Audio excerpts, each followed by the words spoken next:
Yeah, I wanted to do a little video on this welder. I bought this at an auction, and whenever I went to looking for information, it was kind of hard to find, so I thought I'd put this on YouTube if somebody else had the same experience that I did. It's a 200 amp Miller.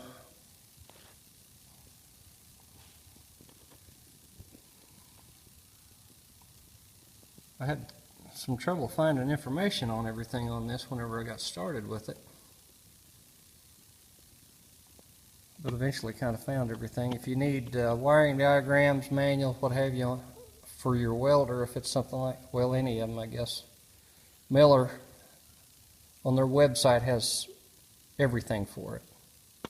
So if you get your serial number and your model number, these jack plugs, which is one of the things about these,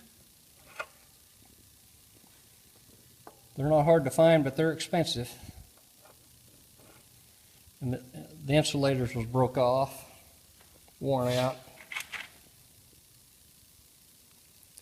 and you can't buy the insulators, you got to buy the whole plug, and I think they're $30-some. I wasn't going to do that, so I took a piece of 1/2 inch gray PVC,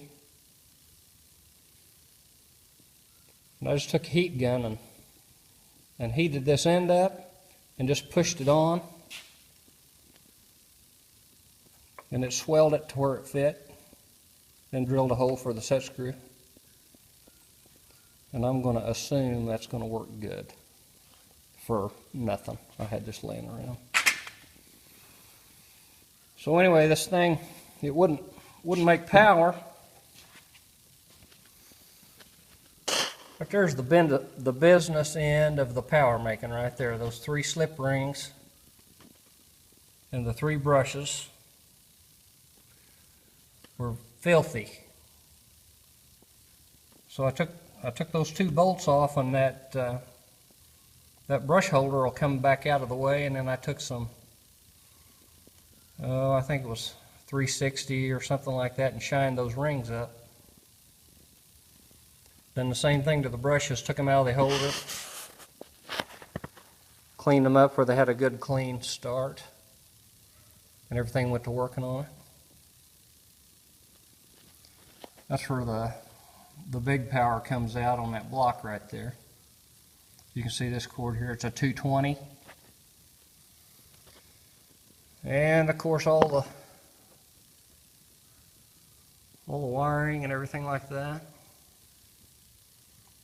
Here's your diode rectifier here to make DC power. This is an AC generator. It has an opposed Onan. Runs like a top. It didn't run when I got it, but there's a fuel pump right there.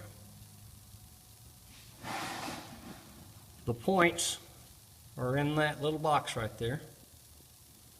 And of course the carburetor was full of junk, which there's 3 screws. You unhook the choke cable, it'll come right off. Very easy. Very easy to work on.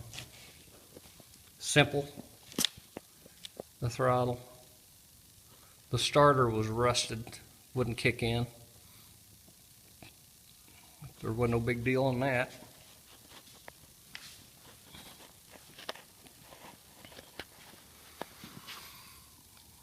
Couple of bolts, took it apart, cleaned it all up. And of course underneath here had about 1 inch of junk, rust, mouse. So I cleaned it all up, put some paint on it. The covers, which there's one, there's the other, had rusty, the paint was falling off, so I ground them down, and I dosed them with vinegar water last night. See if I can get some primer on it here in a little bit. But anyway, there's the hood. It'll get the same thing eventually. Get this thing looking a little prettier. But anyway, I just thought I would pass that along so you can see what's on the inside of one of these. It's very simple to take the covers off of it. Just start taking screws out and they'll come right apart. Nothing to be afraid of. Just don't start it up and run it too much like this. You could get electrocuted because it makes power now, let me tell you. And it doesn't care if you got your finger in the wrong place, it'll bite the heck out of you. These wires here, they go through the cover and up to the engine. That's part of the control circuit on it, but I think there's 4 wires, maybe something like that. But anyway, made me a little bracket so I could move the thing.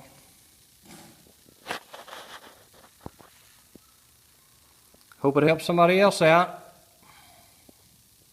Parts seem to be pretty much available for everything. The motor, although that fuel pump, it wasn't pumping, it was stuck. That could be a problem to replace one of those. I figured if I had to replace it, I'd put an electric one on it and forget about that.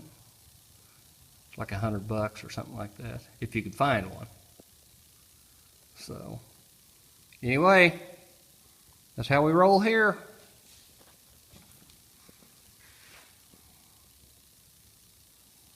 Sorry for the lighting, but that's all I've got. Good luck. See you next time.